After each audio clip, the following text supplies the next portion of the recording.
He watched her turn toward another man's door, and still said nothing.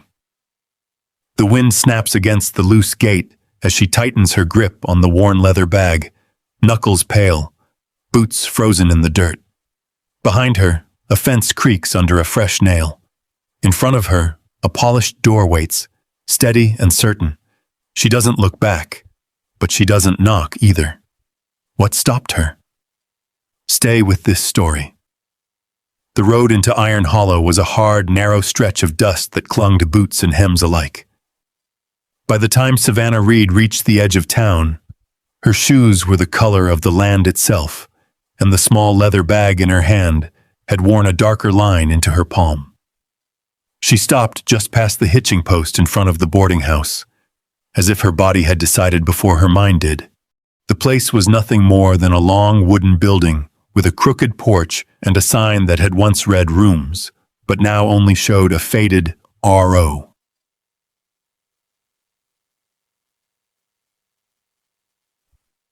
A man inside leaned over the counter, counting coins into a drawer. He did not look up. Savannah didn't go in. She lowered herself onto the front steps instead, careful, like the boards might not hold her. The wood creaked under her weight, then settled. She placed the bag beside her and rested her hands in her lap. For a long moment, she watched the street. Wagons rolled through, slow and steady. A pair of men argued outside the general store, voices low but sharp. Somewhere farther down, a hammer struck metal in a steady rhythm. Life in Iron Hollow moved forward without pause, without question, as if there had always been somewhere to go. Savannah pulled a folded paper from her bag. The edges were soft now, worn from being opened too many times. She didn't read it. She already knew every word. Come west. There is room here. There is a life worth building. Her uncle's handwriting had been strong then. Certain. She turned the paper over and back again before sliding it carefully into her pocket. 2 weeks too late. That was all it had taken for the words to lose their weight. A breeze lifted through the street, carrying with it the smell of coal smoke and something frying in grease. It tugged at the loose strands of her hair, pulling pins free one by one. She didn't fix them. The boarding house door opened behind her with a short scrape. The man from the counter stepped out, glanced down at her, then at her bag. $2 a night, he said, like he'd said it 100 times already that day. Savannah nodded once. Thank you. He waited a moment, then went back inside. The door shut. The street kept moving. She stayed where she was. The numbers worked out simple enough. She had $3.80 left. That meant one night. Maybe two, if she ate little and drank water from the pump. After that, the numbers stopped making sense. She let out a slow breath and leaned forward, elbows on her knees. The boards were warm from the afternoon sun. There's nothing waiting for me, she said, low, not meant for anyone. Then why'd you come? The voice came quick and close. Savannah looked up. A boy stood a few steps in front of her, boots dusty, hat pushed back on his head. He couldn't have been more than 10. His eyes were steady, unblinking, the kind that didn't yet know how to look away. She blinked once, caught off guard. Excuse me? He took a step closer, studying her like she was something he was trying to understand. You look like you're leaving already, he said. But you ain't gone nowhere yet. Savannah opened her mouth, then closed it again. For a second, she almost smiled. Owen, a man's voice called. The boy didn't move. Owen. This time it came sharper, closer. Savannah looked past him. The man stood a few yards back, one hand resting on the strap of a small parcel, the other at his side. Tall, broad-shouldered, shirt sleeves rolled to his elbows.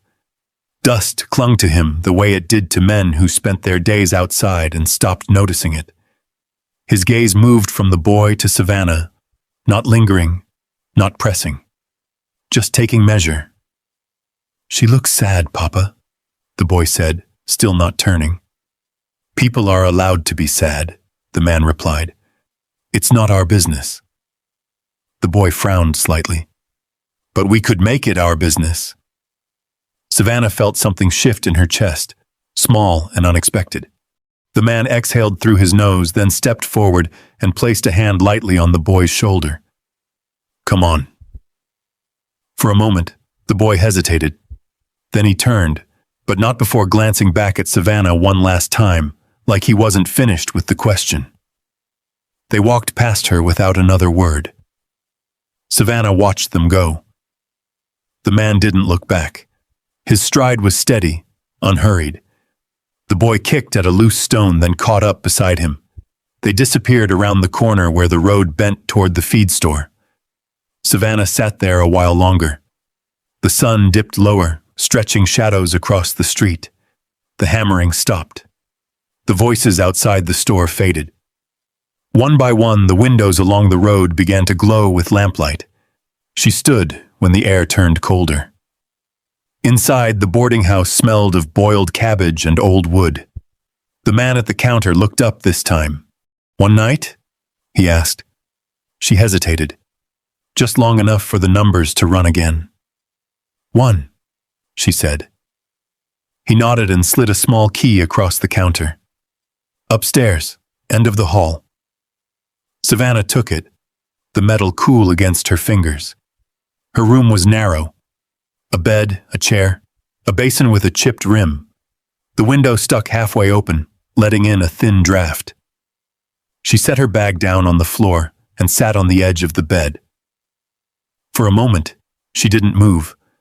Then she lay back, boots still on, and stared at the ceiling, where a long crack ran from one corner to the other. The night came quiet. She must have dozed, because the knock at her door pulled her up sharp, heart racing before she knew why. "Miss?" a voice called from the hall, not the man from downstairs. Savannah crossed the room and opened the door. A younger boy stood there, not the same one from before. He held a small bundle wrapped in cloth. "From the desk," he said, thrusting it forward. Savannah took it without thinking. "For me?" He shrugged. "Paid for. 3 nights. Food too." He nodded toward the bundle. "And wood for the stove if you need it." She stared at him. "Who?" But he was already stepping back, eager to be gone. "Don't know," he said, and turned down the hall. Savannah stood in the doorway, the bundle warm in her hands. She closed the door slowly. On the small table, she unwrapped the cloth. Inside was a loaf of bread, still soft, and a small tin of stew. The smell filled the room, rich and steady. She sat down again, staring at it. After a moment, she moved to the window. The street below was nearly empty now. A single lantern burned outside the feed store. Farther down, 2 figures moved in the dim light. A man and a boy, heading toward the edge of town. Savannah rested her hand against the window frame. No one looked up. She stayed there a long time, listening to the quiet settle around her, the warmth from the food rising into the room, the cold held just beyond the glass. Somewhere deep inside, something that had been braced tight all day loosened, just enough to let her breathe. She didn't know who had paid for the room. She didn't ask. But when she lay down again, she didn't keep her boots on. Outside, Iron Hollow went on as it always did. Inside, for the first time since she stepped off the train, Savannah Reed closed her eyes and did not feel like she had already left. Morning came thin and pale through the cracked window. Savannah woke before the street did. The room still held the faint warmth from the stove downstairs, and for a moment she lay still, listening. No footsteps in the hall, no voices, just the quiet hum of a town waiting to begin again. She sat up slowly, reaching for the folded receipt left on the table. 3 nights, paid in full, no name. She turned it once, then set it down. The bread from the night before was still soft. She broke off a piece, ate standing by the window, and watched the first wagon roll past, wheels groaning low over the dirt road.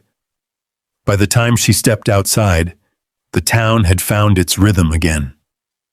The general store door swung open and shut.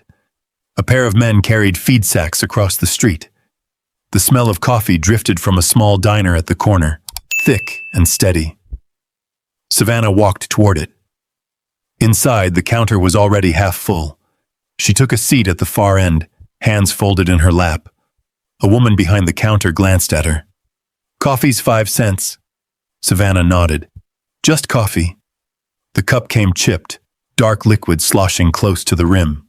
She wrapped her hands around it, letting the heat settle into her fingers.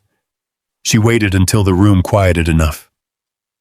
"Ma'am," she said, turning slightly, "you know of any work?"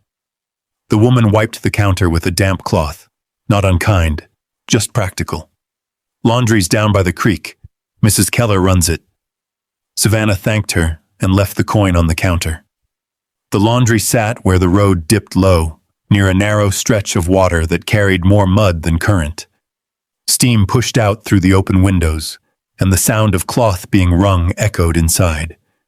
Mrs. Keller stood over a long table, sleeves rolled, arms strong from years of work. She didn't look up right away. Savannah stepped closer. "I heard you might need help." Mrs. Keller glanced at her then, quick and measuring.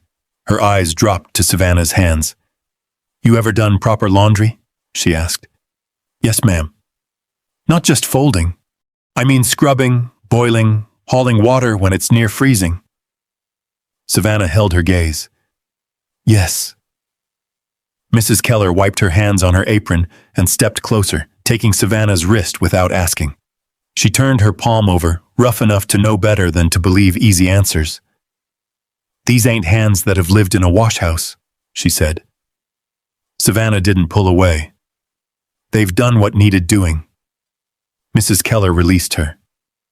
"Maybe next week," she said. "Not this one." Savannah nodded once.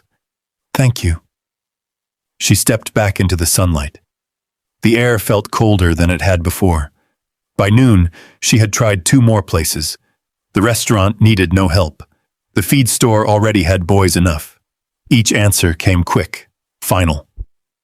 She found herself back near the boarding house without meaning to. The porch post leaned slightly where it met the roof. A loose board tapped faintly in the breeze, out of rhythm with everything else. Savannah sat on the steps again, the same place as yesterday. A shadow passed over the boards. She looked up. The man from the day before, Cole Braddock, stood a few feet away, hat pulled low, sleeves rolled just as they had been. He said nothing. For a moment, neither did she. Then he stepped past her, crouched near the base of the post, and pressed a hand against the wood. It shifted under his palm. He stood again, walked to the side of the building, and came back with a short length of scrap wood and a hammer someone had left near the wall. Savannah watched. He didn't ask permission, didn't explain. He set the board in place, drove the first nail clean. The sound rang sharp, then settled. 2 more nails followed. The tapping stopped. He tested the post once with his shoulder. Solid. He set the hammer down where he found it and brushed the dust from his hands. Savannah shifted slightly. "You didn't have to do that." He glanced at her just once. "I know." He stepped off the porch. That was all. She watched him cross the street, his stride steady, the same as before. A boy's voice called somewhere behind him. He didn't turn. Savannah looked down at the repaired post. It held. That afternoon, the wind picked up. By evening, the temperature dropped fast enough to sting the hands. Savannah pulled her coat tighter as she stepped out of the boarding house. Something rested on the top step. A pair of worn leather gloves. Clean but old. The stitching along one finger had been repaired by hand. She picked them up, turning them over. No note, She slipped them on. They were a little large but warm. Across the street near the hitching rail, she saw them again. The boy, Micah, stood with a younger girl beside him, dark braid down her back, watching everything without speaking. Savannah raised her hand slightly. Micah grinned. They fit? She nodded. The girl, Lila, took a small step forward, then stopped, her eyes moving from Savannah to the gloves and back again. Papa says you ain't supposed to work with cold hands, Micah added. Savannah looked past them. Cole stood near the edge of the street, speaking to a man with a ledger. He didn't look up. She lowered her hand. Tell your father thank you. Micah shook his head. He didn't say to. Savannah almost laughed. The sound caught, softened into something quieter. Well, she said, you can tell him anyway. Micah considered that, then shrugged. Maybe. Lila reached out then, just enough to touch the edge of Savannah's sleeve. Light. Careful. Savannah didn't move. The girl pulled her hand back and stepped beside her brother again. From where he stood, Cole finished his conversation, closed the ledger, and tucked it under his arm. He glanced once toward the children. Micah straightened. Lila looked down. Savannah held still. Cole gave the smallest nod in their direction, not to her, not to anyone in particular, then turned and walked toward the far end of town. The light faded with him. Savannah stayed on the steps a while longer, hands tucked into the gloves, feeling the warmth settle in slow and steady. Not offered, not asked, just there. The wind came sharper the next morning, cutting down the street in thin, steady lines that carried dust and the smell of cold iron. Savannah pulled the gloves tighter as she crossed toward the laundry again. Mrs. Keller did not greet her. She only nodded once toward a stack of wet linens and said, "You can start there. If you last the day, we'll talk about tomorrow." Savannah set her jaw and stepped to the table. The water bit at her hands even through the gloves when she had to wring cloth by the basin. Steam rose and faded just as quick in the cold air. By noon, her shoulders ached, and the skin along her wrists had gone raw where the sleeves rubbed damp. She did not stop. Mrs. Keller watched without comment, but she moved a little slower around Savannah now, as if adjusting to a new weight in the room. Outside, a wagon rolled past, wheels cracking over frozen ruts. Voices carried in, then faded again. Near the end of the day, Savannah stepped out back to dump a bucket of gray water. That was when she saw him.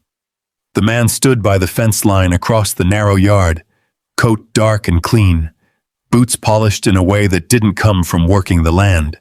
He rested one hand on the top rail, looking not at the laundry, but at her. Harvey Doyle. Savannah knew the name before anyone said it.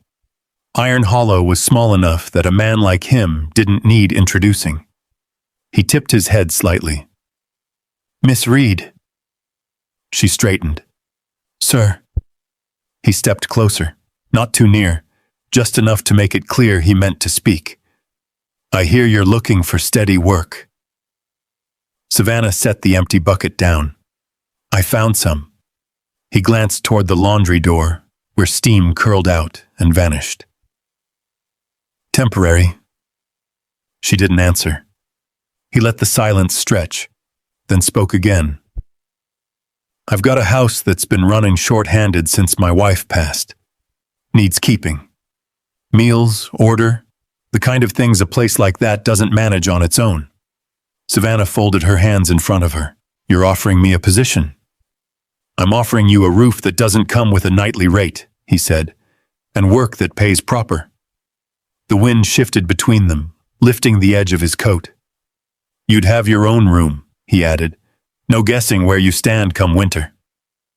Savannah held his gaze. "And where would I stand?" she asked quietly. He smiled, faint and practiced. "In a place that's secure." She looked past him toward the open land beyond the fence. Nothing moved out there but the grass bending under the wind. "I'll think on it," she said. Harvey nodded once, as if he had expected no less. "Don't take too long. Iron Hollow has a way of deciding things for people." He turned and walked back toward the road, his boots leaving neat, even prints behind him. Savannah stood there a moment longer, the bucket at her feet, the wind pressing against her back. When she stepped inside again, Mrs. Keller didn't ask who it had been. By evening, the town had already begun its quiet talk. Savannah felt it in the way the woman at the counter watched her a second too long, in the way two men lowered their voices when she passed, words carried in pieces. "Doyle's place. Good fortune. Ought to be grateful." Savannah kept walking. She reached the boarding house just as the light thinned to gray. The repaired post held firm under her hand as she climbed the steps. Inside, the room felt smaller than it had the night before. She set her gloves on the table and sat on the edge of the bed. After a while, she stood again, restless, and crossed to the window. Across the street, near the far end where the road bent toward open land, she saw them. Micah stood by the fence, tossing a small stone up and catching it again. Lila sat on the lower rail, feet swinging slow. Cole was a few yards off, working at something along the fence line. A loose board, maybe. He moved steady, like he had all the time in the world. Savannah watched. Micah spotted her first. He raised a hand, then glanced toward his father. Cole did not look up. Savannah rested her palm against the window frame. After a moment, she stepped away. The night came colder than before. Somewhere past midnight, a sound broke through the quiet. Not loud, just wrong, wood shifting where it shouldn't. Savannah sat up, listening. Another sound followed, a dull crack, then a low thud, as if something heavy had been pushed over. She moved to the window again. Out past the edge of town, toward where the ranch land began, a faint shape cut against the dark. Movement, then stillness. By morning, the talk had changed. At the laundry, Miss Keller set down a bundle of shirts harder than needed. "Heard Braddock's fence got cut in the night," she said. "Couple posts down near the south end. Horses near spooked themselves through." Savannah's hands stilled in the water. "Anyone hurt?" she asked. Mrs. Keller shook her head. "Not this time. Not this time." Savannah worked the rest of the morning without speaking. When she stepped outside at noon, the wind had died, leaving the air sharp and still. She didn't mean to walk that direction, but her feet carried her toward the edge of town anyway. The fence line came into view slow. A section sagged low where the posts had been split. One lay flat in the dirt, rope hanging loose beside it. Cole stood there, driving a new post into the ground. He didn't look up when she approached. Savannah stopped a few feet away. "You should have told me," she said before she could stop herself. The hammer paused midair. "For what?" he asked. She glanced at the broken rail. "This." He drove the nail in with one clean strike. "Didn't figure it was your concern." The words landed flat, not sharp, just final. Savannah swallowed. Maybe it should be. He set the hammer down and straightened, brushing dust from his hands. For a moment, he said nothing. Then, quieter, without looking at her, "You don't owe this town anything." Savannah felt something tighten in her chest. She nodded once, though he wasn't watching. Behind them, Micah kicked at the dirt, restless. Lila held a piece of rope, fingers wrapped tight around it. Savannah stepped back. "Take care of your fence," she said. Cole gave a short nod. She turned and walked back toward town, the space between them stretching with each step. By the time she reached the road, the wind had started again. The days that followed didn't settle right. Savannah kept to her work at the laundry. She moved steady, spoke little, and finished what was set in front of her. Mrs. Keller no longer questioned her hands. The work spoke plain enough now. Still, something stayed off. Each time she crossed the street, she felt it. The space where someone used to stand without asking anything of her. Cole did not come by the boarding house again. Micah and Lila passed once on their way toward the general store. Micah lifted a hand like before, but slower this time. Lila didn't look up at all. Savannah nodded anyway. That evening, as she stepped out with a basket of folded cloth, she saw him waiting at the far end of the street. Cole didn't wave, didn't call her name. He just stood there. Savannah hesitated, then walked toward him. The closer she got, the more the town seemed to thin out. Voices faded. Doors closed. It was just the two of them and the long stretch of road running past the last row of buildings. "You got a minute?" he asked. She nodded. He turned without another word and started walking. Savannah followed. They moved past the edge of Iron Hollow, where the dirt road narrowed and the land opened into dry grass and low brush. The sky had turned that pale gold that came just before evening settled in. They walked a while before he slowed. The land dipped slightly, and beyond it sat a stretch of ground that looked like it had been left alone too long. A fence ran along one side, half leaning, half standing. The gate hung crooked, one hinge pulling away from the post. Inside, the earth was cracked in places, weeds grown tall where rows might have been once. Savannah stopped just short of the gate. Cole stepped inside without looking back. She followed. The ground shifted under her boots, dry and uneven. Something old sat in the air there, like a place that had known care once and then lost it. Cole walked toward the center and stood still. For a moment, neither of them spoke. "This used to be a garden," he said finally. Savannah looked around. She could see it now if she tried. The lines under the weeds, the way the soil had once been turned. "What happened?" she asked. He bent slightly, pulling a dried stem free from the ground. It came up easy. "Time," he said, "and not enough of it." He let the stem fall. Savannah stepped forward, crouched near one of the broken rows. She pressed her fingers into the dirt. It was hard, but not dead. "You stopped working it," she said. He didn't answer right away. "Had other things," he said after a moment. "Cattle don't wait. Fences don't fix themselves." Savannah nodded once. Behind them, at the edge of the field, Micah and Lila stood watching. They hadn't come closer, just stayed where the fence still held. Savannah brushed the dirt from her hands and stood. The wind moved through the weeds, making a low, dry sound. "You could bring it back," she said. Cole looked at her then. "Not long. Just enough." "Maybe," he said. That was all. They stood there a while longer. The sun dipped lower, stretching shadows across the ground, turning everything softer than it was. Savannah stepped back toward the gate. "I should get back," she said. Cole nodded. She turned to leave. "Savannah." She paused. He didn't step closer. "I ain't asking you to stay," he said. The words came slow, measured. She didn't turn around. "But there's room here," he added, "if you ever stop looking somewhere else." The wind stilled for a second. Savannah closed her eyes briefly.